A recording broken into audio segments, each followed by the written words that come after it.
মক্কা বিজয়ের পর 10,000 সাহাবী নিয়ে আমার নবী মক্কায় ঢুকবে, তো এদিকে মক্কার সকল কাফেরেরা বাড়িঘর ছেড়ে পাহাড়ে যায় আশ্রয় নিলেন। এমনকি এক বুড়ি, তার কেউ নাই, তার সকল মাল সামান গাঠুরি বেঁধে গাড়ি নিতে পারতেছে না, মাথায় নিতে পারতেছে না, গাঠুরি শেষরাইতেছে আর আমার নবীকে গালাগালি করতেছে। নাউজুবিল্লাহ বলো। গালাগালি করে আব্দুল্লাহর পোলা মুহাম্মদ, তার ভয়ে সবাই দেশ ছাড়লো, আজকে তার জন্য আমাকে দেশ ছাড়তে হয়, এরকম লোকের মুখ যেন আমাকে না দেখায়। অথচ এই মুহূর্তে আমার নবীর সামনে নবীজি ডাকতেছেন, বুড়িমা এই গাঠুরি নিয়ে তুমি কোথায় রওনা হয়েছো? বুড়ি বলেন, বাবা আব্দুল্লাহর পোলা মুহাম্মদের ভয়ে দেশ ছাড়তেছি, হের যন্ত্রণা সব চলে গেছে, আমার কষ্ট হয়, বুড়া মানুষ এই গাঠুরি নিয়ে যাইতে, আল্লাহ যেন হের মুখ আমারে না দেখায়। আমার নবী, মায়ার নবী, কি আদর্শ। নবী বলেন, বুড়িমা আব্দুল্লাহর পোলাকে দেখছো কোনদিন? কয় না, দেখি নাই। বাবা দেখা দরকার নাই, আমি তাড়াতাড়ি দেশ ছাড়তেছি। তাহলে এই গাঠুরিটা নিতে তোমার কষ্ট হয়, আমি যদি তোমার গাঠুরিটা নিয়ে দেই কেমন হয়? বুড়ি কই, বাবা এই উপকারটুকুন আমাকে করবি? অনুমতি দিলে করব। এবার যার উসিলাই কুল কায়নাত, এ নবীর মাথায় বুড়ির গাঠুরি। আল্লাহু আকবার বলো। বুড়ি নবীর মাথায় গাঠুরি দিয়ে আগে আগে যায়, আমার নবী বুড়ির গাঠুরি লইয়া পিছে পিছে যায়। বুড়ি যত দূর যায় খালি আমার নবীকে গালাগালি করে, এখনো গালাগালি করে। আমার নবী দয়ার নবী, মায়ার নবী কিচ্ছু কয় না, বুড়ির পিছে পিছে যায়। যাইতে যাইতে পাহাড়ের ভিতরে যাইয়া ঢুকেছে, যে জায়গায় অন্য লোকেরা আশ্রয় নিয়েছে, বুড়ি ওই জায়গায় যাইয়া ডাকতেছে, রে নিষ্ঠুর পাড়া প্রতিবেশীরা, ও আমার মহাবাসীরা, আমার কেউ নাই বলে আমাকে একা একা ফেলে আসছো। আজকে যদি আব্দুল্লাহর পোলা মুহাম্মদ আমারে পাইতো, আমার জীবন শেষ করে দিত।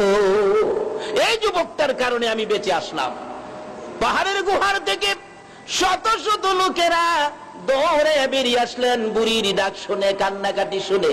আইসা দেখি গো, যার বয়ে পাহাড়ে যাইলো, যার বয়ে পাহাড়ে আশ্রয় নিল, ওই নবীর মাথায় বুড়ি গাঠুরি দিয়ে পাহাড়ের ভিতরে দাঁড়াইছে। সুবহানাল্লাহ।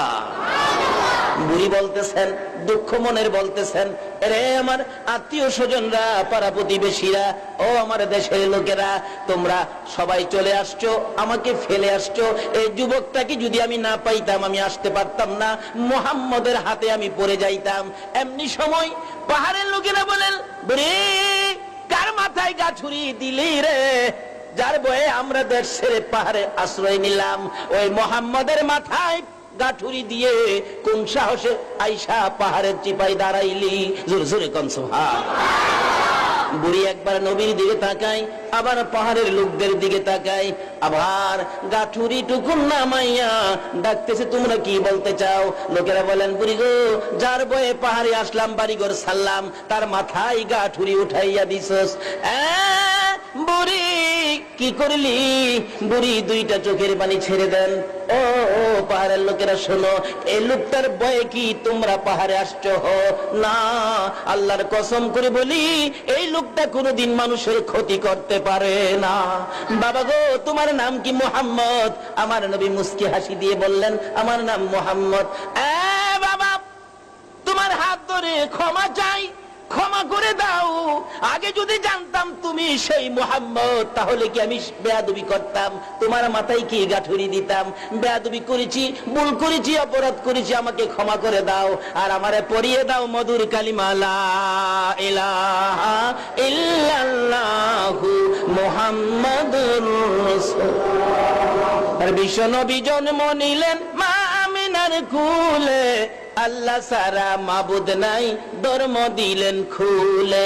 শক্তিশালী আরব জাতি বিরোধ ছিল যারো, টিকলো না তার গুণের কাছে আল্লাহ সহায় যারো, টিকলো না তার গুণের কাছে আল্লাহ সহায় যারো। অস্ত্র সারা যুদ্ধ করে দুনিয়া করলো জয়, অস্ত্র সারা যুদ্ধ করে দুনিয়া করলো পেল জয়, তাই তো আজি মানব দানব মোহাম্মদ নাম লয়। আমার নবীর যুদ্ধ বোমা দিয়ে ছিল না, মেশিন গান দিয়ে ছিল না, আদর্শ দিয়ে, চরিত্র দিয়ে, আখলাক দিয়ে সমস্ত পৃথিবী জয় করেছে। জোরে জোরে বলুন সুবহান। যে ইসলামের আদর্শ দেখে মানুষ ইসলামে ধাবিত হইতো, মুসলমানদের আদর্শ চরিত্র দেখে হযরত আলী রাদিয়াল্লাহু তাআলা আনহুর জীবনে করলে পাওয়া যায়। উনি যুদ্ধের ময়দানে এক কাফেরকে ধরে ফেলছেন, ধরে জমিনের মধ্যে চিৎ করে শোয়ায়া গলায় ছুরি চালাবেন। এমন সময় ওই কাফের লোকটা ভাবতেছেন এখন তো জব করেই দিবে, মরেই যাব, শেষবারের মতো আলীর মুখের মধ্যে একটা থুতু দিয়ে যায়। এই কাফের একবারে মুখ ভর্তি থুতু জমা করে হযরত আলী রাদিয়াল্লাহু তাআলা আনহুর মুখের মধ্যে মেরে দিলেন। মরেই যখন যাব একটা থুতু দিয়ে মরি। হযরত আলী চুপ করে আছেন, কিছুক্ষণ পরে কাফেরকে ছেড়ে দিলেন। কাফের লোকটা শোয়ার থেকে ওইটা জামা ঝাড়তেছে, জামা পরিষ্কার করে ডাকতেছেন, আলী তুমি আমাকে ছেড়ে দিলে যে? আলী বলেন, দেখো আমি তোমাকে জব করতেছিলাম আল্লাহ আল্লাহ রাসূলের স্বার্থে, ইসলামের স্বার্থে। তুমি যখন আমাকে থুতু দিছো আমার মধ্যে ব্যক্তিগত একটা রাগ উঠে গেছে। এখন চিন্তা করলাম ব্যক্তিগত রাগ নিয়ে যদি তোমাকে জব করি, হাসরের দিন যদি আল্লাহ আমাকে জিজ্ঞেস করে, আলী রে ব্যক্তিগত রাগ নিয়ে এই মানুষটাকে জব করছিলে কেন, তাহলে আমি আলীর জবাব দেওয়ার মতো কোনো সুযোগ থাকবে না, বিধায় আমি তোমাকে ছেড়ে দিলাম, যাও। বলে কি ব্যক্তিগত একটু রাগ ওঠাতে আমাকে ছেড়ে দিলি? এর নাম কি মুসলমান? হযরত আলী বলেন হ্যাঁ। এর নাম কি ইসলাম? হযরত আলী বলেন হ্যাঁ। এর নাম কি আখিরি নবীর উম্মতের চরিত্র? বলে হ্যাঁ। তাহলে এই যদি হয় ইসলাম, এই যদি হয় মুসলমান, এই যদি হয় আখিরি নবীর উম্মতের চরিত্র, তাহলে আমি আর কাফের থাকতে চাই না। আলী আমাকে কালিমা পড়ে মুসলমান বানিয়ে দাও। জোরে জোরে বলুন সুবহান। মুসলমানদের আদর্শ দেখে কাফেররা কালিমা পড়ে মুসলমান হইতো। এখন সারা বিশ্ব জুড়ে মুসলমান নাম শুনলে মানুষ আতঙ্ক হয়ে যায়। কারণটা কি? ছেড়ে দিয়েছি নবীর তরিকা, ছেড়ে দিয়েছে ওলিদের জীবনী। আসুন নবী কি শিক্ষা দিয়েছেন, মেরাজে কি পেয়েছি, ওদিকে যাই এবং ওলিদের জীবনী শুনি। আল্লাহ আমাদের কবুল করুন, সকলে বলুন আমিন। আলোচনায় যাব, দুরূদ শরীফ পড়ুন। আল্লাহুম্মা সাল্লি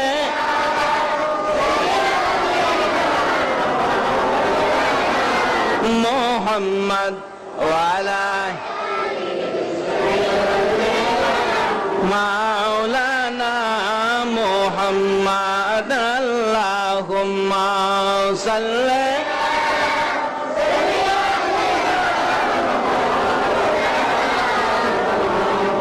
ওয়া আলা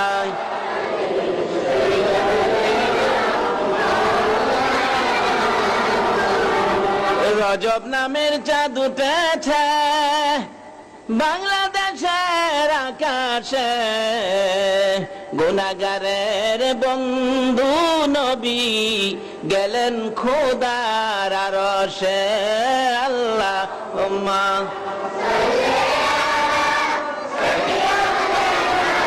মাওলানা মুহাম্মদ ওয়া আলা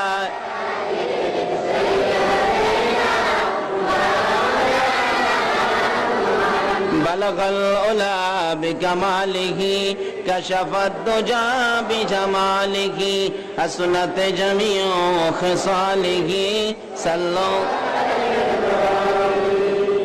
এইসব এখানে যে কাগজটা আসছে, কাগজটার মধ্যে কিছু লেখা আছে। কিছুদিন আগে নাকি একটা মাহফিল হয়েছিল, মাহফিলে অনেক কিছু নাকি বলছে। এটা বলবে আমাদের দেশে রাজনীতি ক্ষেত্রে দল আছে না, একটা আছে সরকারি দল, আরেকটা আছে বিরোধী দল, কি বলেন ঠিক কিনা? এক দল আরেক দলকে কিছু বলে না, এরপরও দেখবেন যে দল ক্ষমতায় থাকে বিরোধী দল কিছু বললেও হেরার ক্ষমতা হেরার ঠিকই থাকে। আর বিরোধী দলের নীতি হইল এটা বলতেই হবে। আমরা আছি নবীর দল, কি বলেন? নবীর দলটাই হলো আল্লাহর দল, কি বলেন ঠিক কিনা? আজকে এদিকেই তো আলোচনায় যাব। নবীর দল আল্লাহর দল এটা হলো সরকারি দল, কি কম? সমস্ত পৃথিবীর মালিকের দল হইল নবীর দল, আর এটাই হলো আমার আল্লাহর দল। কাজী বিরোধী দলে যারা আছে হেরা একটু আবুল তাবুল কইতে পারে, কইব, এতে আমাদের কোনো আসে যায় না। কাজে এগুলি নিয়ে টেনশন করবেন না, কারণ এগুলি আগে থেকে ছিল, এখনো আছে, ভবিষ্যতেও কি থাকবে। কিন্তু আমরা আল্লাহ আল্লাহ রাসূলের পক্ষে থাকবো। কি বলেন, ঠিক আছে কিনা? কেন থাকবো এটা সামনে আসতেছে, আর তারা কেন এগুলি বলে এটাও সামনে আসতেছে। যেমন আলোচনা হয় নবী ব্যাপারে, মিলাদুন নবী, আবার এটার সাথে লাগাই ঈদে মিলাদুন নবী। এটা নিয়ে তারা টিটকারি করে, ঈদে মিলাদুন নবী। এই ঈদ কই পাইল? ঈদ তো দুইটা, তারা আবার এই ঈদ কই পাইল? আসলে যারা সরকারি চাকরি করে তারাই তো বেতন পায়। কি গণ, সরকারি বেতন কি আমারে দিব? যারা সরকারি চাকরি করে তারাই সরকারি বেতন পায়। এমনকি ঈদ উপলক্ষে সরকারি বেতন চাকরির পরেও আরেকটা জিনিস পায়, সেটা কি বলুন তো? বোনাস।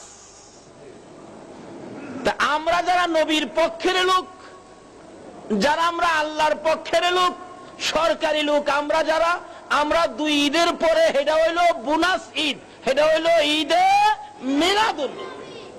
এটা তাদের জন্য না যারা এই পক্ষে না।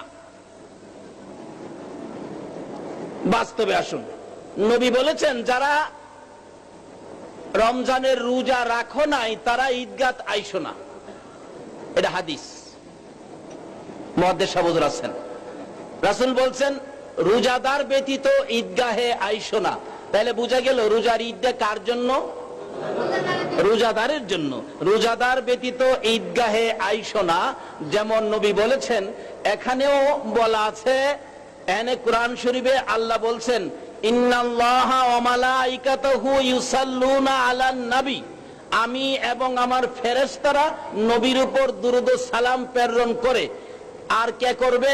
ইয়া আইয়ুহান নাস বলে নাই, নাস যদি বলতো বিরোধী দলে পড়তো। এখানে বলেছে ইয়া আইয়ুহাল্লাযীনা আমানু, হে ঈমানদাররা, অর্থাৎ আমি আল্লাহ আমার নবীর দলের যারা, ফেরেশতাদের দলের যারা ঈমানদার, দ্বারা তোমরা আসো ঈদে মিলাদুন নবী করতে। জোরে জোরে বলুন সুবহানাল্লাহ। এখানে সবাইকে যদি ডাকতো তাহলে দলাদলি থাকতো না। একদল আলোচনায় যে কিছু বলবে এটা কোরআন শরীফই বলে দিছে। যদি এখানে আল্লাহ একথা বলতো ইয়া আইয়ুহান নাস সাল্লু আলাইহি ওয়া সাল্লিমু তাসলিমা, তাহলে বোঝা গেল এলে দলাদলি নাই, সকলে একদল। এখানে আল্লাহ যখন ইয়া আইয়ুহাল্লাযীনা আমানু বলছে, তাহলে বোঝা গেল এক কিসিমের ঈমানদার ব্যতীত এই কাজে শরীক হইতে পারবে না। যেমন ঈদ, রোজাদার ব্যতীত ঈদগাহে আইসো না, রাসূল বলছে রোজাদার ব্যতীত ঈদগাহে আইসো না। এখানে আল্লাহ বলছে নবীর আশেক ঈমানদার ব্যতীত ঈদে মিলাদুন নবীতে যায় না। ঈদে মিলাদুন নবী যাইতে গেলে, করতে গেলে, বুঝতে গেলে, মানতে গেলে নবীর আশেক ঈমানদার হতে হবে। ঈমানের স্তর আছে কয়েকটা, এদিকে যাব না। সকল ঈমানদার ঈদে মিলাদুন নবীতে আসতে পারবে না। আল্লাহ যে আপনাদেরকে নবীর প্রেম ভালোবাসা আশেক বানিয়ে ঈদে মিলাদুন নবীর পক্ষে কবুল করেছেন, যে কাজ আমার আল্লাহ করেন, ফেরেশতারা করেন, এই কাজে যে আল্লাহ আমাদেরকে কবুল করেছেন, সেই জন্য আল্লাহর শুকর আদায় করে আবারও বলুন আলহামদুলিল্লাহ। যাক, ওদিকে আলোচনা হবে অন্যদিন। শুধু একটা সাবজেক্টে আলোচনা হবে একদিন 2 ঘন্টা পুরাপুরি বোঝানোর জন্য। আজকে আলোচনা গেছি মেরাজের, আজকে আলোচনা আছে অলির, সময় কম, তাই বলতেছিলাম মেরাজের কারণ হলো আসলে নবীর ইজ্জত সম্মান বাড়াইয়া দেওয়ার জন্য নবীকে এত ঊর্ধ্বের সফর করিয়েছেন। না হয়তো যে কথাগুলি বলেছেন, এই কথাগুলি মক্কাতে, মদিনাতে, পাহাড়ে বসে বলতে পারতেন। নবীর ইজ্জত সম্মান বাড়াইয়া দেওয়ার জন্য আল্লাহ নিজে যদি নবীর ইজ্জত সম্মান বাড়াইতে চাই, আপনারা কি নবীর ইজ্জত বাড়াবেন নাকি কমাবেন? আল্লাহ কবুল করুন, সকলে বলুন আমিন। যাই হোক, বলতেছিলাম আমার নবীকে এই মেরাজের চাঁদে সুবহানাল্লাযী আসরা, সুবহানাল্লাযী আসরা আল্লাহ নিজে কোরআন শরীফে সর্বপ্রথম বলতেছেন সুবহান। এই সফরের আশ্চর্যতাটা, এই সফরের গুরুত্বটা, এই সফরের বরত্বটা বুঝাইয়া দেওয়ার জন্য আমার আল্লাহ নিজে কোরআন শরীফে সুবহান শব্দ ব্যবহার করেছেন। যেমন আমরা আশ্চর্য কিছু হইলে আমরা অনেকে বলি, এখন যদি কেউ বলে একটা 2 বছরের বাচ্চা কর্ণফুলী নদীটা সাঁতরায়া এপার আইসা উঠতে গেছে, আচ্ছা এই ঘটনা শুনলে আপনারা আশ্চর্য হবেন না? আর 2 বছরের বাচ্চা সাঁতরায় কিভাবে, আর এই স্রোতের মধ্যে কর্ণফুলী সাঁতরায়া এপার আইসা পড়ছে, আচ্ছা এই ঘটনা শুনলে আপনারা আশ্চর্য হইয়া কি বলবেন? সুবহানাল্লাহ কইবেন না? কি বলেন? একটা বাচ্চা 5 বছর বয়স 7 তলা থেকে রাস্তার উপর পড়ে গেছে, পড়ার পরে আবার হাইটা হাইটা 7 তলার উপরে উঠছে, কিচ্ছু হয় নাই। আচ্ছা এই ঘটনা যদি আপনারা শুনেন তাহলে আশ্চর্য হবেন? আশ্চর্য হইয়া কি বলবেন? সুবহানাল্লাহ। কই কি আমার আল্লাহ নিজেই বন্ধুর সফরে আশ্চর্য হয়ে গেলেন। এটা হয়তো হেরা মানবে না, কেন? নবীর ইজ্জত বারক, এটা তাদের কাছে ভালো লাগে না। তাদেরকে এই ভাই হেই ভাই জিন্দাবাদ, এই করুক এই করুক স্লোগান দেওয়া যায়, নারায়ে তাকবীর আল্লাহু আকবার, নারায়ে রিসালাত ইয়া রাসূলুল্লাহ স্লোগান দিলে এদের গায়ে বড় লাগে। পৃথিবী সৃষ্টি হয়েছে রিসালাতের ফাউন্ডেশনে। রিসালাত যদি সৃষ্টি না হইতো এই পৃথিবী সৃষ্টি ফাউন্ডেশন যদি কেউ অস্বীকার করেন তাহলে জিনিসটা সঠিক হবে নাকি ভুল হবে? আমার নামের স্লোগান চলতে পারে, আমাকে স্বাগত দিতে পারে, বেদাত হয় না, শিরিক হয় না। আর যার উসিলায় কুল কায়নাত, যেই নবী না হইলে আমরা হতাম না, আমাদের স্লোগান হতো না, পৃথিবীর কিচ্ছুই হতো না, চন্দ্র সূর্য হতো না। এই নবীর নামে নারায়ে তাকবীর আল্লাহু আকবার, নারায়ে রিসালাত ইয়া রাসূলুল্লাহ কইলে বেদাত হয়ে যা, শিরিক হয়ে যা। বুঝি না আল্লাহ তাদের কি বুঝ দিয়েছে। অথচ আল্লাহ বলেছেন আমি আল্লাহর ওয়াহদানিয়াতের মধ্যে কোনো শরীক নাই, আমার এই নবীর রিসালাতের মধ্যে কোনো শরীক নাই। আচ্ছা নবীর রিসালাতকে মানতে হবে কিনা বলুন তো? তাইলে নবীর রিসালাতের উপর স্লোগান দিলে অপরাধটা কি আমার বুঝে আসে না। যাই হোক, আজকে বিস্তারিত আলোচনা করা যাবে না। আমার নবীকে, নবীর ইজ্জত সম্মান বাড়িয়ে দেওয়ার জন্য আমার আল্লাহ এত উপরে সফর করেছেন। নিতে নিতে নিতে নিতে এত দূরে নিয়েছেন যেখানে কোনো সৃষ্টি, কোনো মাখলুক, কোনো নবী রাসূল, এমনকি কোনো ফেরেশতা পর্যন্ত যাইতে পারে নাই। আমার আল্লাহ নবীকে দাওয়াত করেছেন স্পেশালি, বন্ধু গো তোমার চোখে খালি পানি দেখি, উম্মতের ব্যথায় তুমি খালি কান্দো। আরো কয়েক কারণ, হাজার হাজার কারণ, নবী এত উদ্দের সফরের কারণ অনেকগুলি, বলা এক রাত্রে 1 বছরে বলা সম্ভব হবে না। যাই হোক, নবীকে দাওয়াত দিয়েছেন, বন্ধু আসো তোমার মনের দুঃখটা আমি মোচন করে দেই, তুমি আসো, বেরিয়ে যাও, আমার বাড়িতে আসো। দাওয়াত দিলেন আমার আল্লাহ। আর কোন নবী রাসূলকে এই দাওয়াত দেয় নাই। তারা দাওয়াত চেয়েছেন, আল্লাহ কবুল করেন নাই। নবী দাওয়াত চায় নাই, আমার আল্লাহ দাওয়াত দিয়েছে। আজকে আমরা সেই নবীর আশিক, সেই নবীর পক্ষে। আল্লাহ বলেন জিবরাইল এই রজব চাঁদ 27 তারিখ যাও আমার বন্ধুকে নিয়ে আসো, আমার বন্ধু বেড়াইতে আসবে। জিবরাইল বলেন প্রভু গো আপনার বন্ধুকে কি দিয়ে আনবো? আল্লাহ বলেন তুমি জান্নাতের ভিতরে যায় দেখো, বন্ধুকে আনার জন্য বুরাক বানায় রাখছি। বুরাক। জিবরাইল কই জীবনও তো বুরাক দেখি নাই। কত নাম্বার রুমে যাব সব ঠিকানা জিবরাইলকে বলে দিলে জিবরাইল জান্নাতে রুমের দরজায় যায়, আওয়াজ দিলে দরজা খুলে গেছে।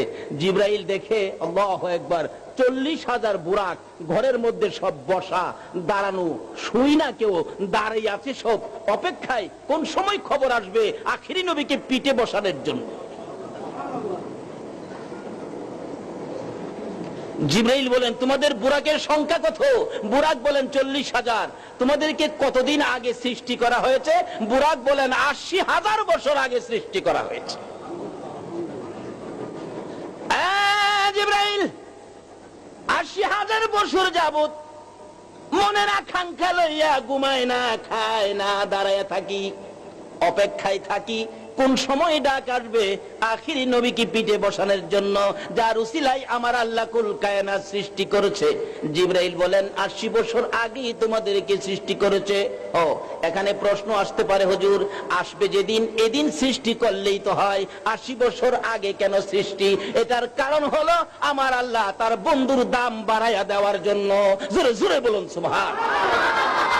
আজকে আপনাদের আনোয়ারা থানায়, আপনাদের এই গ্রামে যদি চারপীর আউলিয়া গ্রামে যদি আপনার মন্ত্রী আসে, মন্ত্রী আসলে কি গেট বাঁধেন যেদিন আসে এদিন, না আরো আগের থেকে গেট বাঁধে? আগের থেকে গেট বাঁধার কারণটা কি? মন্ত্রীর খবরটা পৌঁছে দেওয়া, মন্ত্রীর সম্মানটাকে সরিয়ে দেওয়া। আমার আল্লাহ বলেন আমি আমার বন্ধুর ইজ্জত সম্মান আরো বাড়িয়ে দেওয়ার জন্য, বন্ধুর প্রেম ঘরে ঘরে বিলিয়ে দেওয়ার জন্য ৮০,০০০ বছর আগে ৪০,০০০ বুরাক আমি বানায় রাখছি। লম্বা ঘটনা, এখানে ওয়াজ ২ ঘন্টা। সঙ্গে সঙ্গে জিবরাইল বুরাককে টেনে ধরলেন, চলো। পিছনের বুরাক বলেন হুজুর আমাকে নিবেন না, আমিও তো দাঁড়িয়ে আছি। ছেড়ে দিয়ে ওটাকে ধরলে। পিছনেরটা বলেন হুজুর আমাকে নিবেন না, আমিও দাঁড়িয়ে আছি। সকল বুরাক পাগল আমার নবীকে পিঠে নেওয়ার জন্য। সুবহানাল্লাহ। জিবরাইল বলেন কাকে নিব কাকে না। এমন সময় দেখি সবগুলি বুরাক দাঁড়ানো ছিল, একটা বুরাক শুয়ে শুয়ে কান্দে, জীর্ণ শীর্ণ শুকাইয়া গেছে, চোখের মুড়িগুলি গা হয়ে গেছে। কাছে যায় জিজ্ঞেস করলাম, ও বুরাক, সবাই মোটা তাজা আনন্দ খুশি, তুমি কেন কান্দো, ব্যাপারটা কি? ওই বুরাক জবাব দেন, জিবরাইল রে, যেদিন আমাকে সৃষ্টি করা হয়েছে ওই দিন শুনেছি আল্লাহর হাবিবকে পিঠে বসাইয়া ওই মেরাজের সফরে যাওয়ার জন্য বানানো হয়েছে। ওই দিন থেকে জিবরাইল আমি বুরাক কাঁদতেছি, আল্লাহর বন্ধুকে নিয়ে আমার পিঠে বসাইতে পারি। কাঁদতে কাঁদতে দুর্বল হয়ে গেছি, চোখের কোনায় গা হয়ে গেছে, জীর্ণ শীর্ণ শুকাইয়া গেছি। জিবরাইল রে, মনের আশা পুরা হইব নি, আমি আল্লাহর বন্ধুকে পিঠে বসাইতে পারবো নি। জিবরাইল বলেন তাহলে তো তোমাকেই নেওয়া দরকার।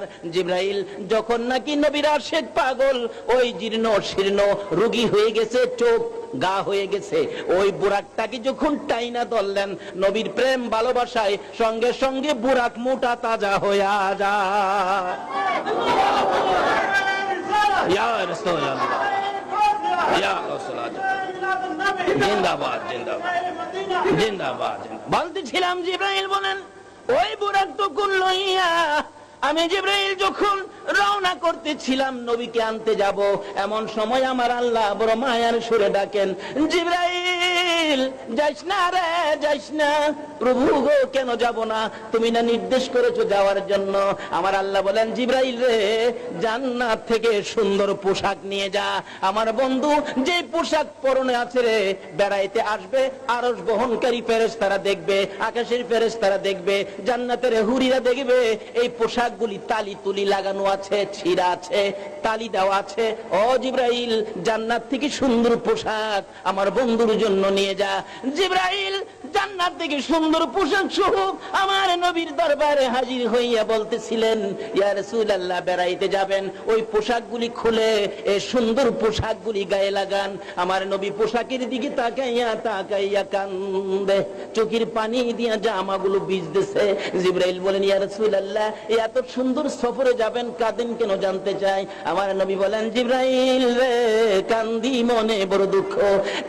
জিবরাইল, আমার জন্য এত সুন্দর পোশাক নিয়ে আসছো, এত সুন্দর পোশাক আমি নবী গায়ে দিব গো, আমার উম্মতেরা কি এই পোশাক দেখবে না? জোরে জোরে বলুন সুবহান।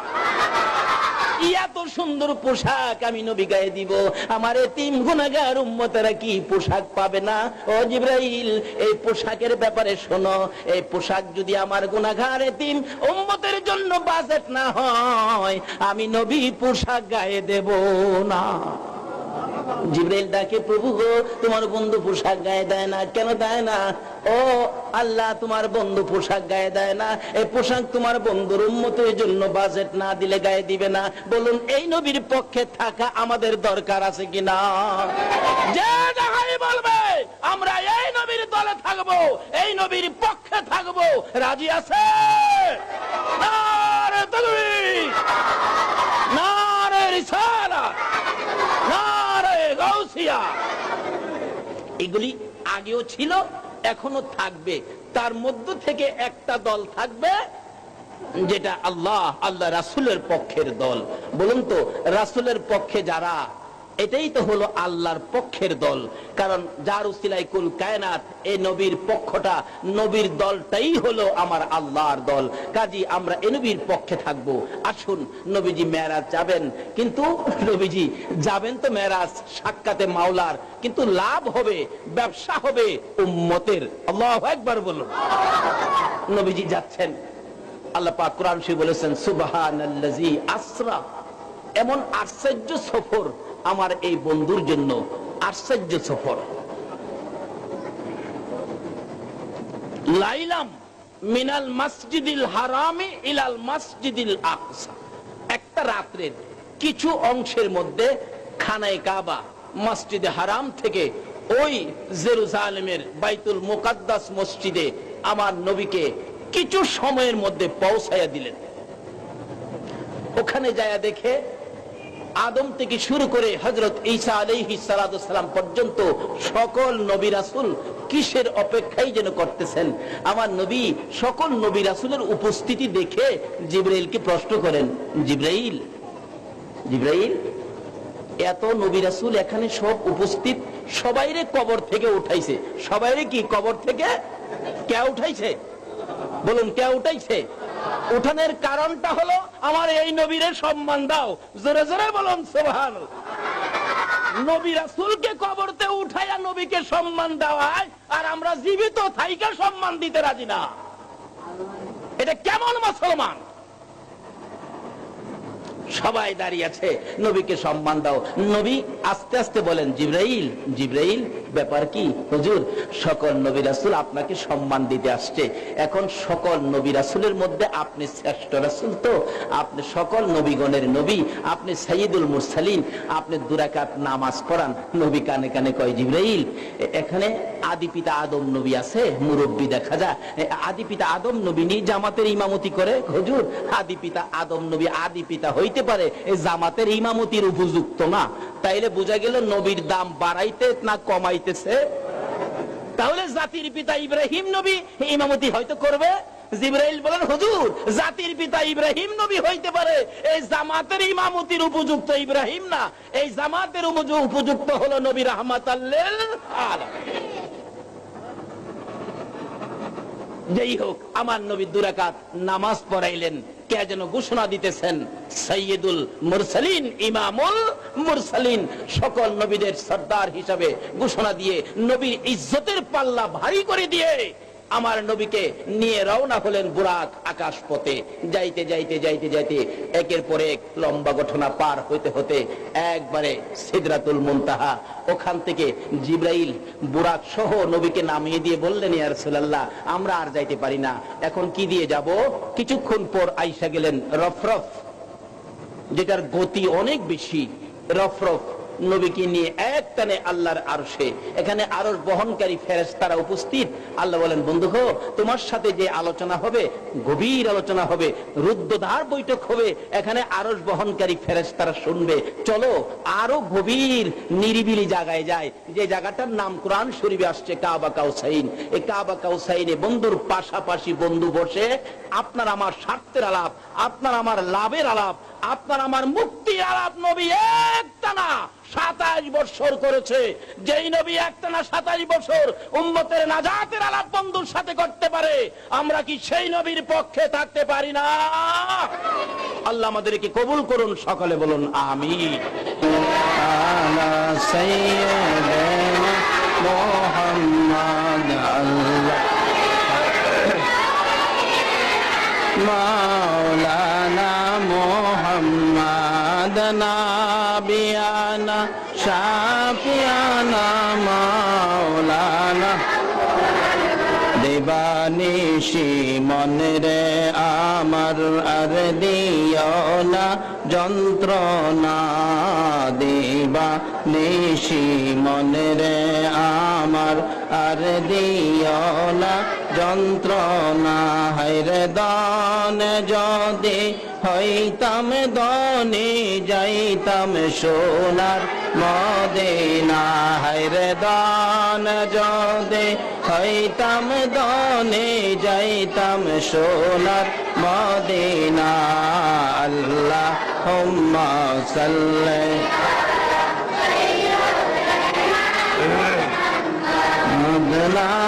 বিয়ানা শাহ মাওলানা মুহাম্মদ নাবিয়ানা শাহ মাওলানা بلغ العلا بكماله كشف الدجى بجماله حسنت جميع خصاله صلوا عليه আসলে এই পবিত্র চাঁদে আমার নবী মেরাজের সফর করে আসতেছেন। আচ্ছা, নবী কিছু নিয়ে আসলে আপনারা খুশি নাকি খালি হাতে আসলে খুশি? নবী কিছু নিয়ে আসলে খুশি না খালি হাতে আসলে খুশি? নবী নিয়ে আসতেছেন, দুনিয়াতে আইসা আমাদের কাছে পৌঁছে দিলেন। আসসালাতু মেরাজুল মুমিনিন। সকলে বলুন আলহামদুলিল্লাহ।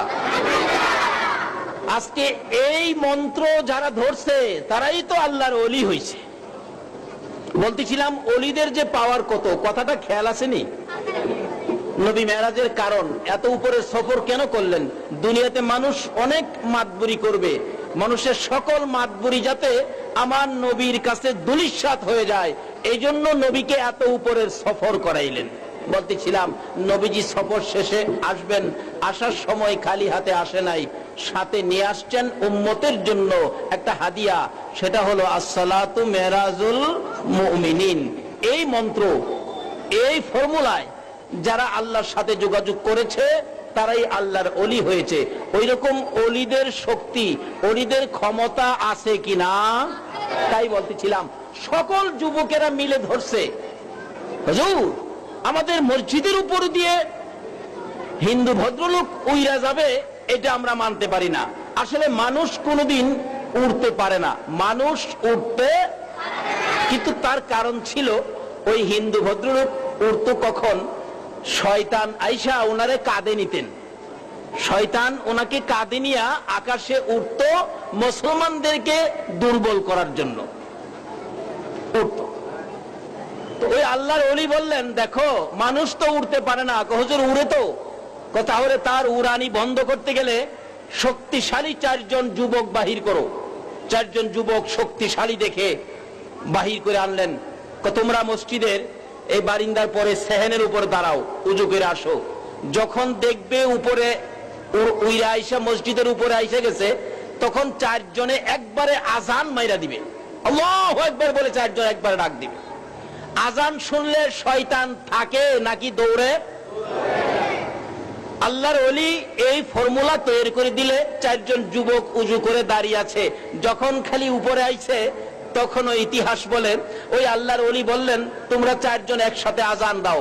একবারে যখন আল্লাহু আকবার বলে ডাক দিল, উপরে শয়তান দেখে এখন কি ওই ভদ্রলোক নিয়ে ঘুরবে না নিজের জান বাঁচাবে, দেখে যে অবস্থা খারাপ, তখন ওই ভদ্রলোককে উপর থেকে কাঁধ থেকে ফেলে দিয়ে নিজের জান বাঁচাইছে।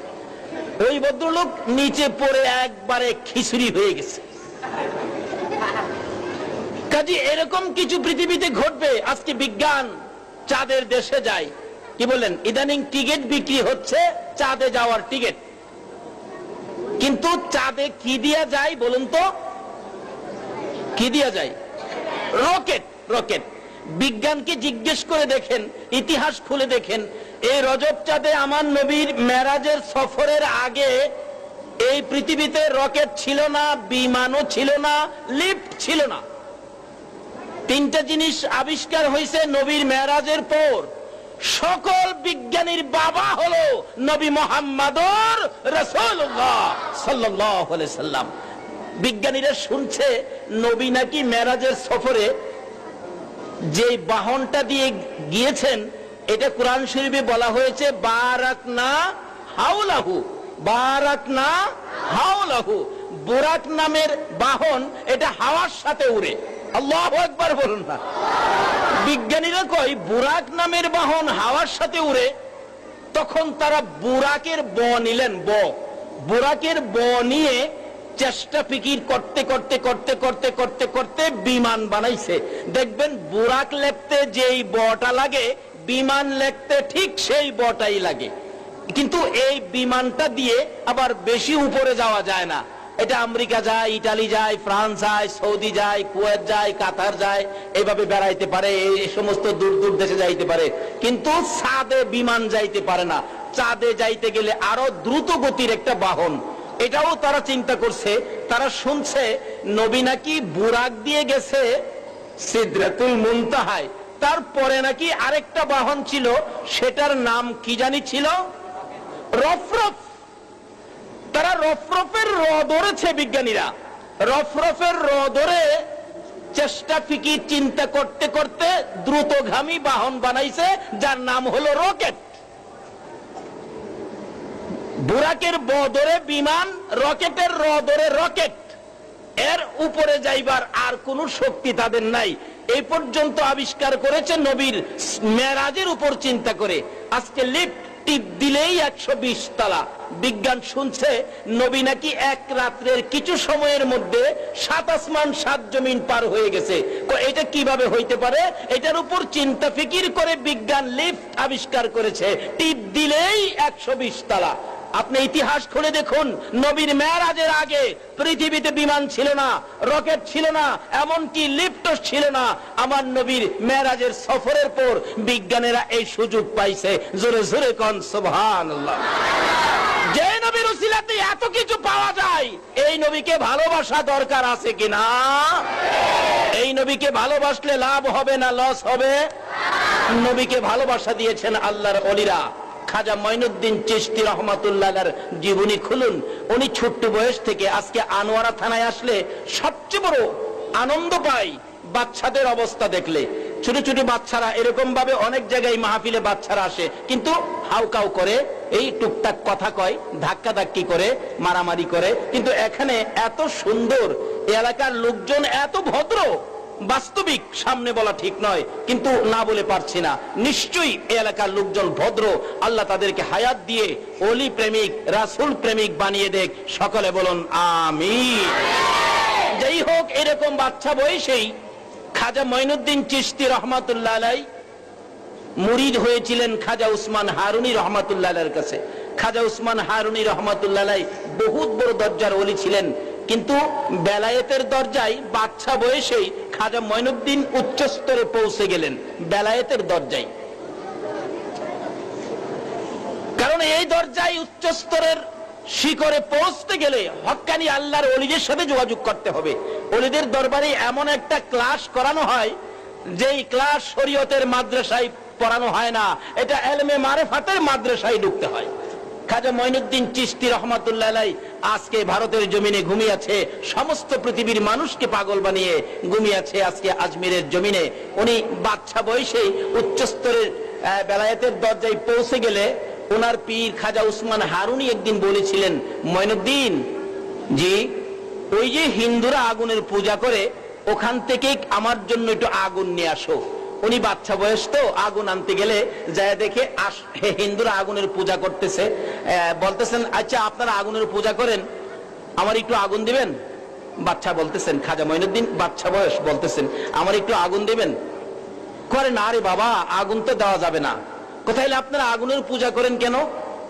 আগুনের পূজা করি বাবা, এটা তুমি বুঝবা না। তাহলে একটু বুঝি, আপনারা আগুনের ভিতরে জানতো? বাচ্চাটা বলতেছে মুরব্বীদেরকে, আপনারা একটু আগুনের ভিতরে জানতো? হগল হিন্দুরা কয়, বাবা বাচ্চা মানুষ বুঝবে না, আগুনে গেলে তো আগুনে পুরে ছাই করে দিবে। তাহলে আপনারা পূজা করেন, তারপরও আগুনকে ভয় পান? আমি মঈনুদ্দিন আগুনের পূজা করি না, আমি আল্লাহর পূজা করি। আমি একটু আগুনের ভিতরে যাই। হগল হিন্দুরা কয়, বাবা ছাই হয়ে যাইবা, বাবা আগুনের ভিতরে যাও না, শেষ হয়ে যাইবা, দেখি আগুনে আমাকে শেষ করতে পারে কিনা। খাজা মঈনুদ্দিন চিশতি রহমাতুল্লাহ আলাইহি আগুনের ভিতরে আস্তে আস্তে ডুবতেছে। জোরে জোরে বলেন সুবহানাল্লাহ। আগুনের ভিতরে ঢুকে খাজা মঈনুদ্দিন মাঝখানে দাঁড়াইয়া রইছে। অথচ কোরআন শরীফের তাফসীর খুলুন, আল্লাহর খলিল ইব্রাহিমকে নমরুদ যখন আগুনে ফেলে দিয়েছিল, আমার আল্লাহ নোটিশ করতে হয়েছে, কুলনা ইয়া না রুকুনি বারদা ওয়া সালামান আলা ইব্রাহিম, আমার ইব্রাহিমের জন্য আগুন তুমি শান্তিদায়ক হয়ে যাও। আল্লাহ নির্দেশ করে, নোটিশ করে। আর নবীর উম্মত খাজা মঈনুদ্দিন আল্লাহর ওলি আগুনের ভিতরে ঢুকলে আল্লাহর নোটিশ ছাড়াই আগুন ঠান্ডা হয়ে যায়। জোরে জোরে বলুন সুবহান। আগুন ঠান্ডা।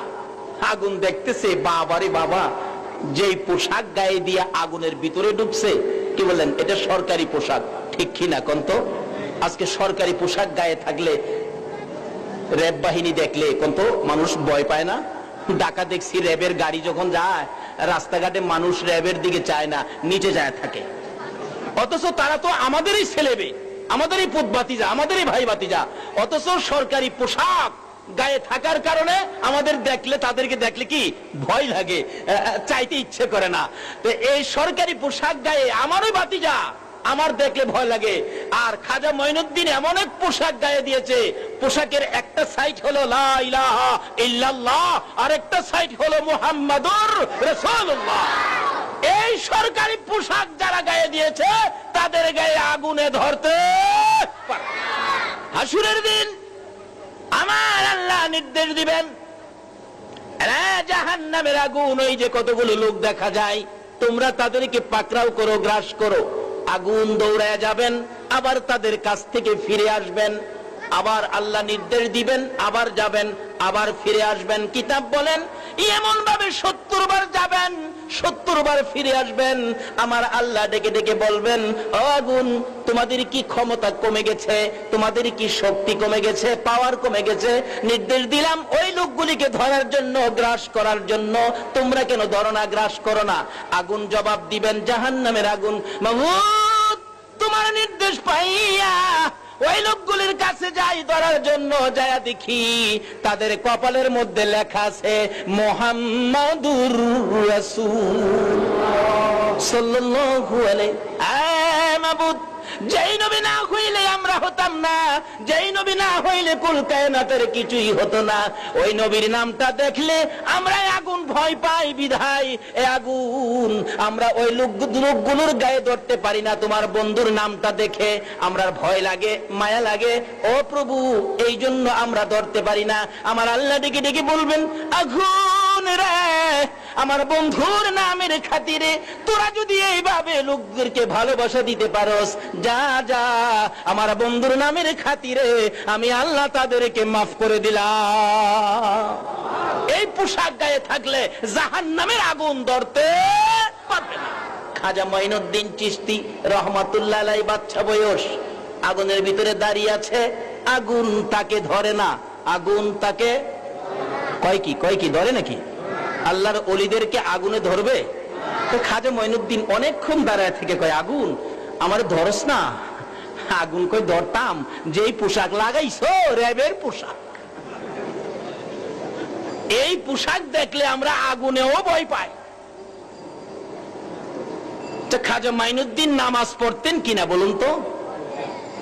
আজমির শরীফ যারা গেছেন দেখবেন খাজা মঈনুদ্দিন চিশতি রহমাতুল্লাহ আলাইহির মাজারের আপনার ওই দক্ষিণ ওয়াল থেকে একটা মসজিদ, এই মসজিদটা করেছেন বাদশাহ আওরঙ্গজেব।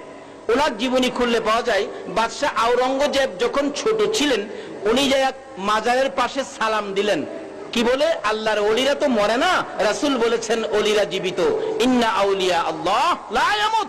রাসূল বলেছেন ওলিরা কখনো মরে না। তাইলে আমি দেখি তো ওলি হক্কানি ওলি কিনা। ওই আওরঙ্গজেব সালাম দিলেন, আসসালামু আলাইকুম ইয়া আল্লাহর ওলি মঈনুদ্দিন। জবাব আসতেছে না, ওলিরা তো মরে না, জবাব দিল না, তাইলে তো ওলি না। আবার সালাম দিলেন, কোনো জবাব আসলো না। আবার সালাম দিলেন, কোনো জবাব নাই। বাদশাহ আওরঙ্গজেব রাগ হয়ে গেলেন, এই মাজার ভেঙ্গে ফেলবো, বাবাকে বলবো ভেঙ্গে ফেলতে, এখানে থাকতে দেব না। সালামের জবাব কেন দিল না? যদি জীবিত থাকতো তাহলে তো সালামের জবাব দিত। কিন্তু আয়েশা পড়তেছে, রাগ হইয়া পিছন দিয়া কবরের ভিতর থেকে মঈনুদ্দিন ডাকতেছে, বাবা আওরঙ্গজেব এত রাগ হলে কেন? সুবহানাল্লাহ কন্যা। আল্লাহর ওলিরা কবরে আসেনি, জীবিত।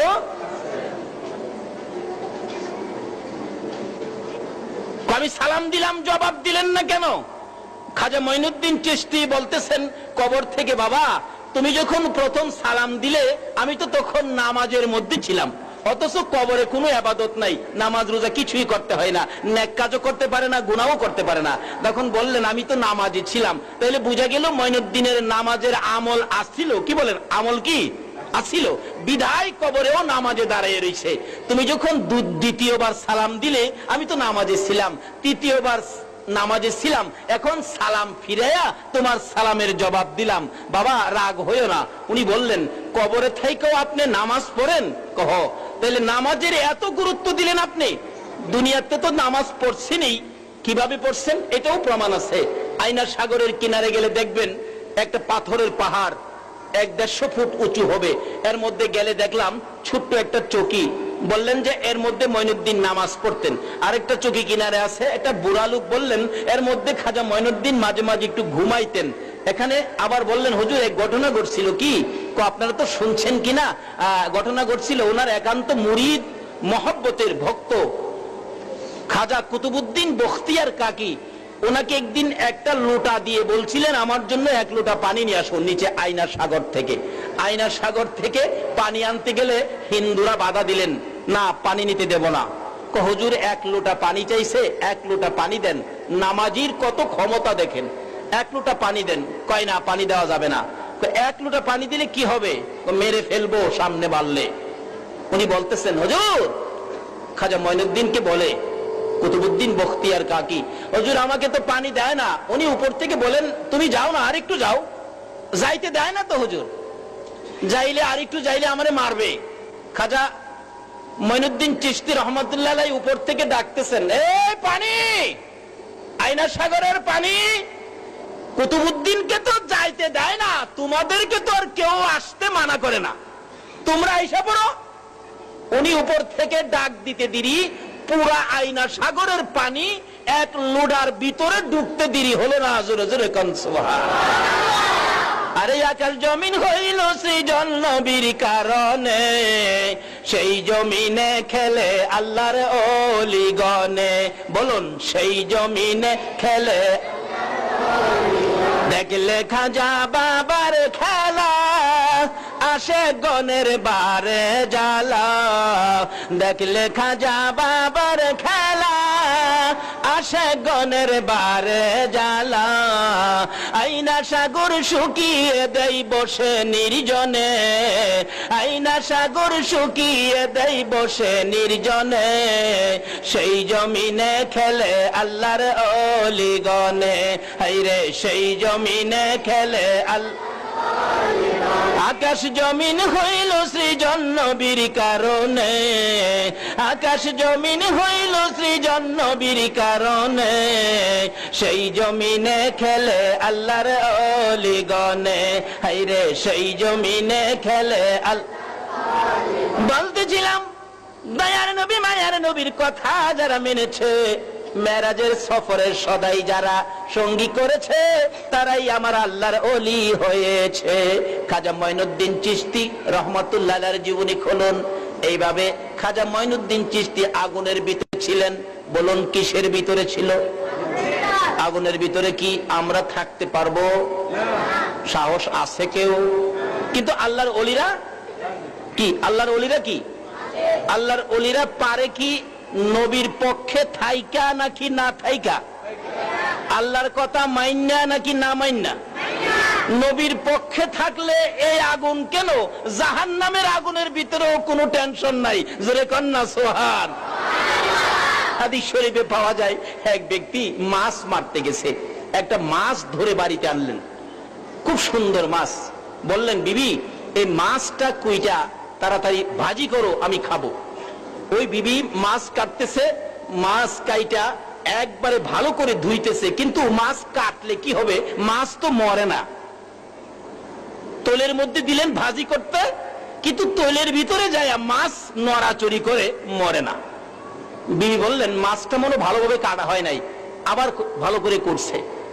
তেল আরো বেশি দিয়ে গরম করে তৈলের মধ্যে দিছে, কিন্তু মাছ আগের চেয়ে আরো তাজা হয়ে গেছে। সুবহানাল্লাহ। এভাবে কয়েকবার চেষ্টা করলেন, কিন্তু মরে না, তেলে বাজি হয় না। অবশেষে খবর গেলেন, ইয়া রাসূলুল্লাহ, একটা মাছ ধরে মাছটা এইভাবে কোটা হলো, ভাজি করা হলো, কিন্তু মাছটা তো মরে না। জিবরাইল বলেন, ইয়া রাসূলুল্লাহ, এই খবরটুকুন আপনি পৌঁছে দেন, মাছটা যখন ধরছে এই মাছটা আপনার প্রতি দুরূদ শরীফ পড়তেছিল। সুবহানাল্লাহ।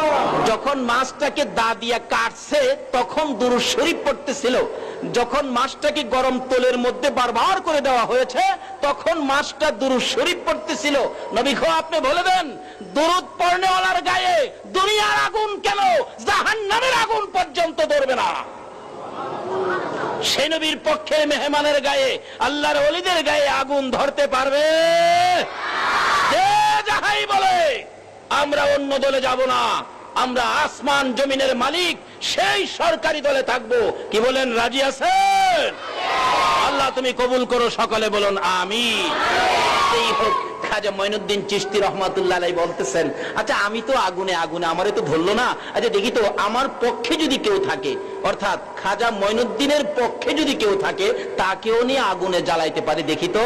এক হিন্দু ভদ্রলোকের কুল থেকে, হিন্দু ভদ্রলোকের কুলে একটা বাচ্চা ছিল, বাচ্চাটাকে টান্দা বাহির করে কুলে নিয়ে বাচ্চা সহ আগুনের ভিতরে ঢুকছে।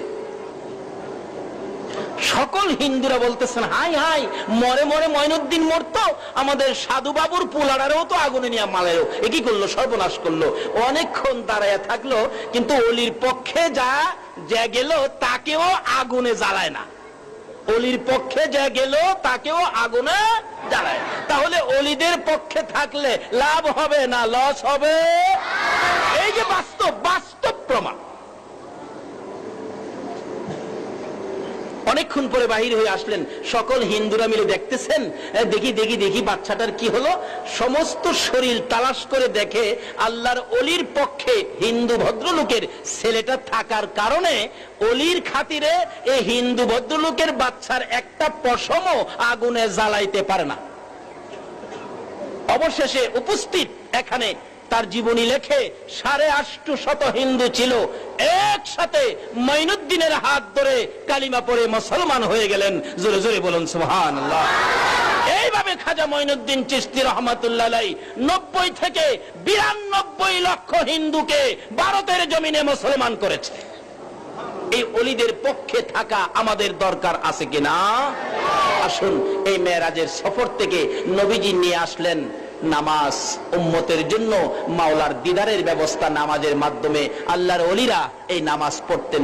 খাজা মঈনুদ্দিন চিশতি রহমাতুল্লাহ আলাইহি এই নামাজের প্যাকেটে থাকতেন, সরকারি পোশাক গায়ে থাকতেন বিদায় ভারতের পিতৃরাই ওনার জীবনীতে লেখে, উনি যখন ভারতের মধ্যে ঢুকলেন পিতৃরাই বললেন, হে বন্দুকধারীরা, বাঁশের বন্দুক নিয়ে তোমরা ঘেরাও করো, মঈনুদ্দিনকে উড়াইয়া দাও। তারা চারদিক ঘেরাও করে খালি বলছে, আমি যখন হুকুম করব ফায়ার, তোমরা একসাথে ফায়ার দিয়ে মঈনুদ্দিন এবং তার সঙ্গীদেরকে উড়াইয়া দিবে। যেই খালি পিতৃরাই হুকুম করছে ফায়ার, হুকুমের আগেই সকল সৈন্যরা বলতেছে, হুজুর আমরা তো অন্ধ হয়ে গেছি। ওলিদের কেরামত, আমরা কি হয়ে গেছি? অন্ধ হয়ে গেছি, ফায়ার দিব কিভাবে, চোখেই তো দেখি না। তাহলে মনে মনে মঈনুদ্দিনের কাছে ক্ষমা চাও। ক্ষমা চাইছেন, মঈনুদ্দিন ক্ষমা করে দেন, ক্ষমা করে দেন, চোখ ভালো হয়ে গেছে। হুজুর চোখ ভালো হয়েছে তো, এখন কি করব? আমি হুকুম করবার আগেই ফায়ার দিয়ে দিবা। পিতৃরাই হুকুম করবার আগেই বলে ফায়ার দিয়ে দিব।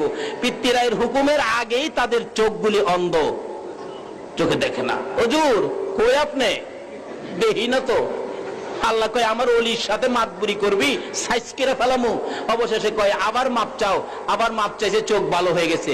আবার হুকুম, আর হুকুম দিয়েন না, আমরা মঈনুদ্দিনের পক্ষে চলে গেলাম। জোরে জোরে কন্যা সোহা। এইভাবে পিতৃরাই খাজা মঈনুদ্দিনের সাথে বহুত কিছু করেছেন, কিন্তু ওলিদের পক্ষে থাকে আল্লাহ। বলুন, ওলির পক্ষে কে আছে? ওলির পক্ষে কে আছে? ওলি হইতে গেলে মানতে হবে নবীর কথা। নবী বলছে তোমরা আল্লাহর সাথে বন্ধুত্ব করো। ওলি হইতে গেলে তোমাদের হলো আসসালাতু মেরাজুল মুমিনিন, এই নামাজের আমলটুকুন তোমাদের থাকতে হবে, যে নামাজ দিয়ে মাওলার দিদার, মাওলার সাক্ষাৎ হবে। যেই হোক, আমার শেষ কথা, খাজা মঈনুদ্দিন চিশতি রহমাতুল্লাহ আলাইহির জীবনীতে আরো পাওয়া যায়, ওনাকে তখন এইভাবে এক জাদুঘর পাঠাইছে। জাদুঘর কয় নিচে গেলেই তো খাজা মঈনুদ্দিনের সাথে কোলানো যায় না। এই জাদুকর একবারে আকাশে গিয়া উইটা বসছে, আকাশে আকাশে উইটা ডাকতেছে, মঈনুদ্দিন তুমি জমিনের মধ্যে বহু বাহাদুরি করেছো, বেটা হইলে উপরে আসো। খাজা মঈনুদ্দিন কই তোর সাথে বেটাগিরি দেখাইতে আমি উপরে যাব নাকি? পায়ের দুইটা খরম ছিল, এখন তো খরমের যুগ নাই। আগিলা মুরব্বীরা খরম দেখছেন, দুইটা খরম পাও থেকে খুইলা ছাইরা দিছে, দুইটা খরম হেলিকপ্টার স্কার্টের মতো যাইতেছে। উপরে যাইয়া জাদুগিরের দুই গালের কাছে দুই খরম দাঁড়াইছে। জাদুঘর ডাইন দিকে ফিরছে, এটা কি আইলো দেখবার লেগা বাম দিকেরটা শুরু করে দিছে আর কি। বাম দিকে ফিরলে ডাইন দিকেরটা মারে, এইভাবে খরম দা বাইরাইয়া খাজা মঈনুদ্দিনের ফায়ে নিয়া ফালাইছে। জোরে জোরে কোন সুবহান। এই সমস্ত কাণ্ড কারখানা যারা করেছে আমরা তাদের সাথে আছি, তাদের পক্ষে থাকব, তাদের কথা মানব। আল্লাহ আমাদেরকে সেই বুঝ, সেই তৌফিক দান করো।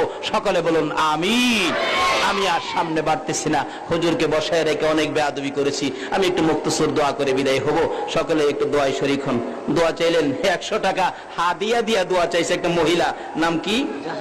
জাহেদা বেগম। জাহেদা বেগম দোয়া চাইছেন, তাই আমি একটু মুক্তসুর, হাসপাতালে আছেন, আমি একটু মুক্তসুর। আরেকজন বিদেশ যাবে, হ্যাঁ বিদেশ যাবে, দোয়া চাইছে। আল্লাহ বিদেশ যাবে দোয়া চাইছে, এতগুলি মানুষের ডাক তুমি কিভাবে ফেলে দিবা? আল্লাহ তাকে বিদেশ যাওয়ার ব্যবস্থা করে দাও। সকলে বলুন আমিন। আল্লাহুম্মা আমিন। রব্বানা যালামনা আনফুসানা ওয়া ইল্লাম তাগফির লানা ওয়া তারহামনা লানাকুনান্না মিনাল খাসিরিন। রব্বিরহামহুমা কামা রব্বায়ানি সগীর। রব্বুল আলামিন জান্নাতের বাগানে বসে জান্নাতি মেহমান লইয়া মাবুদ রে এ রজব চাঁদে তোমার শাহী দরবারে হাত বাড়াইছি। মাবুদ গো, আমরা কিভাবে যাব তোমার দরবারে? আমাদের বুরাক নাই, রফরফ নাই, কিভাবে তোমার সাথে সাক্ষাৎ করব? তোমার বন্ধু বলেছে নামাজের মাধ্যমে সাক্ষাৎ করার জন্য। মাবুদ, আমরা নামাজি হইয়া তোমার দরবারে হাত বাড়াইলাম, তোমার দিদারের আশায়, সাক্ষাতের আশায় আমরা যারা হাত বাড়াইছি, আমাদের সকলকে তুমি কবুল আর মঞ্জুর করে লাও। রজব চাঁদের বরকতময় মাহফিলে বসে আমরা যারা হাত বাড়াইছি, মাবুদ রে জানি না জীবনে কত গুনাহ করেছি। গুনার হিসাব যদি তুমি জিগাও আমরা লজ্জা পাবো গো আল্লাহ। হিসাব জিগাইয়া আমাদেরকে লজ্জা দিও না। আমরা লজ্জা দিলে তোমার কি লাভ হবে? আমরা তোমার আখিরি নবীর উম্মত, যে নবী উম্মতের মায়ায় এখনো মদিনায় শুইয়া শুইয়া কান্দে। তোমার নবী আরশে গেল না, সিদরাতুল মুনতাহায় গেল না, জান্নাতুল ফিরদাউসে গেল না, উম্মতের মায়ায় মদিনা শুইয়া কান্দে। আমাদেরকে গুনাহগার বানাইয়া তোমার নবীরে কান্দায়ও না গো আল্লাহ। এই মাহফিলে এই রজব চাঁদে তোমার বন্ধুর মেরাজের উসিলায় আমাদের সকলের জীবনের গুনাহগুলো ক্ষমা করে দাও। হ্যাঁ মাবুদ, জীবনের গুনাহ ক্ষমার আশার দরখাস্তের পর আর একটা দরখাস্ত করি, তুমি কিন্তু রাগ হয়ো না। আমরা যারা হাত বাড়াইছি এই মাহফিলে জানি না কার মনে কি ব্যথা, কার মনে কি দুঃখ, কার জানি মনে ব্যথা মা নাই রে, কার জানি মনে ব্যথা বাবা নাই রে। বাবু, অন্য ছেলে মেয়েরা যখন মা মা কইয়া কান্দে, যার বাবা নাই সে দুইটা চোখের পানি ছাড়ে। অন্য ছেলে মেয়েরা যখন বাবা বাবা কইয়া ডাকে, যার বাবা নাই তার কলিজায় আগুন জ্বলে। একদিন দেখি একটা ছোট্ট ছেলে তার দাদার কোলে থাইকা বাবা বাবা কইয়া কাঁদতেছে। ছেলেটা বাবা বাবা কইয়া ডাকে, দাদার চোখের পানি ঝরে। নাতি জিজ্ঞেস করে, দাদা গো আমি কান্দি বাবা কইয়া, তুমি কেন কান্দো? দাদা চোখের পানি ছেড়ে ছেড়ে বলে, নাতি রে আমার কোলে থাইকা বাবা কইয়া ডাকিস না।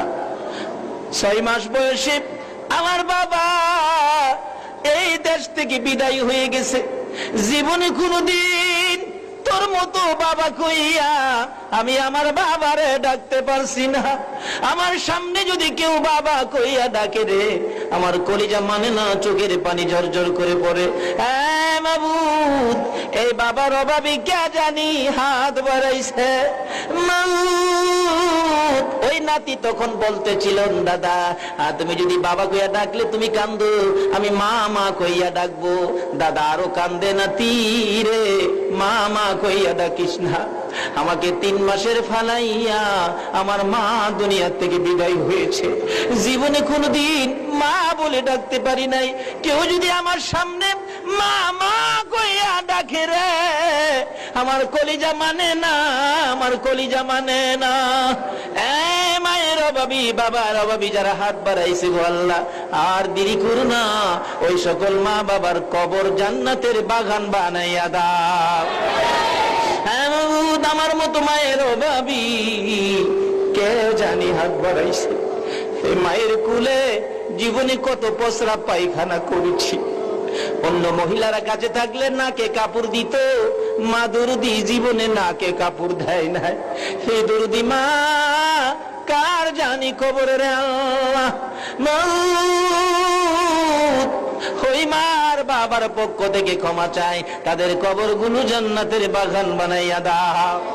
তাদের কবরগুলো এই রজব চাঁদে দুরূদ ও সালামের প্যাকেট করে তোমার কুদরতি হাতে আমানত করলাম। দয়ার নবী মায়ার নবীর রওজার সাথে যোগ করে দাও গো আল্লাহ। মাবুদ, আমাদের সামনে ডাইনে বামে পিছনে কতগুলো কবরস্থান প্রভু, এই কবরস্থানে যারা ঘুমিয়ে আছে সকলের পক্ষ থেকে ক্ষমা চাই, তাদের কবরগুলো জান্নাতের বাগান বানাইয়া দাও। মাবুদ, এই মাহফিল কমিটির যুবকদের নামের তালিকা দেওয়া হয়েছে প্রভু, সকলের নাম বলা সম্ভব নয়, তুমি তো নাম জানো। এই নামগুলি তোমার দরবারে আমানত করলাম। এই মাহফিল কমিটির যুবকদেরকে তুমি খালেদ বিন ওলীদের মতো বানাইয়া দাও। কাল কিয়ামতে নবীর পাগল হাসাইন, নবীর পাগল হুসাইনের সাথে হাসর নসিব করে দিও গো আল্লাহ। ইয়া আল্লাহ, তাদেরকে তুমি নবীর পক্ষে কবুল করে বেশি বেশি করে নেক হায়াত বাড়াইয়া দাও। মাবুদ, দোয়া চাইলেন একটা মহিলা হসপিটালে, প্রভু গো তাকে সুস্থ করে নেক হায়াত বাড়াইয়া দাও। দোয়া চাইলেন এক ছেলে বাহিরে যাবে, আল্লাহ তার মনের আশা পুরা করে বিদেশ সহজ করে সহজ মতে যাওয়ার ব্যবস্থা করে দাও গো আল্লাহ। আর যারা বিদেশে আছে সবাইকে হেফাজতে রাখো গো আল্লাহ। মাবুদ, মাবুদ রে, এই মাহফিলে দূর দূরান্ত থেকে যারা কষ্ট করে আসছে, মেরাজের বরকত, এই মাহফিলের বরকত সহ আমাদের সবাইকে নসিব করে দাও গো আল্লাহ। আলোচনা চলবে, ইয়া আল্লাহ, যতক্ষণ আলোচনা চলে সবাইকে তুমি আলোচনা শোনার তৌফিক দান করে দাও গো আল্লাহ। এই মাহফিলের বরকত আমাকে সহ সবাইকে নসিব করে দাও গো আল্লাহ। যেই পথে চলিলে তুমি তোমার বন্ধু রাজি খুশি থাকো, ওই পথে চলার তৌফিক আমাদেরকে দান করে দাও গো আল্লাহ। মাবুদ, মাবুদ রে, আমার বন্ধু মতিন ভাইয়ের ছেলে হয়েছে, আল্লাহ তুমি তার ছেলের হায়াত বাড়াইয়া দাও। অকালে মৃত্যু দিও না, মা বাবার কলিজায় আগুন জ্বালাইও না। এইভাবে যাদেরকে ছেলে মেয়ে দিয়েছো সকলের ছেলে মেয়েদেরকে তুমি হায়াত বাড়াইয়া দাও। অকালে মৃত্যু দিও না, মা বাবার কলিজায় আগুন জ্বালাইও না। ছেলে মেয়েদের মুখে এতিমের দাগ লাগাইও না, ছেলে মেয়েদের মা বাবার হায়াত বাড়াইয়া দাও। ইয়া আল্লাহ, আমাদের সকলকে তুমি যেই পথে চলিলে তুমি তোমার বন্ধু রাজি খুশি থাকো, ওই পথে চলার তৌফিক দান করে দাও। যেই পথে তোমার ওলিগণ চলেছে আমাদেরকে ওই পথ দেখাইয়া দাও। ইয়া আল্লাহ, আমাদের সকলকে মাহফিলের উসিলায় বেশি বেশি করে নেক হায়াত বাড়াইয়া দাও। যতগুলো দরখাস্ত করলাম মাহফিলের উসিলায়, নবীর মেরাজের উসিলায়, আমাদের সবগুলো দরখাস্ত কবুল আর মঞ্জুর করো গো আল্লাহ। ওয়া সাল্লাল্লাহু তাআলা আলা খায়রি খালকিহি মুহাম্মাদ ওয়া আলা আলিহি ওয়া আসহাবিহি আজমাইন বিহাক্কি লা ইলাহা ইল্লাল্লাহু মুহাম্মাদুর রাসূল।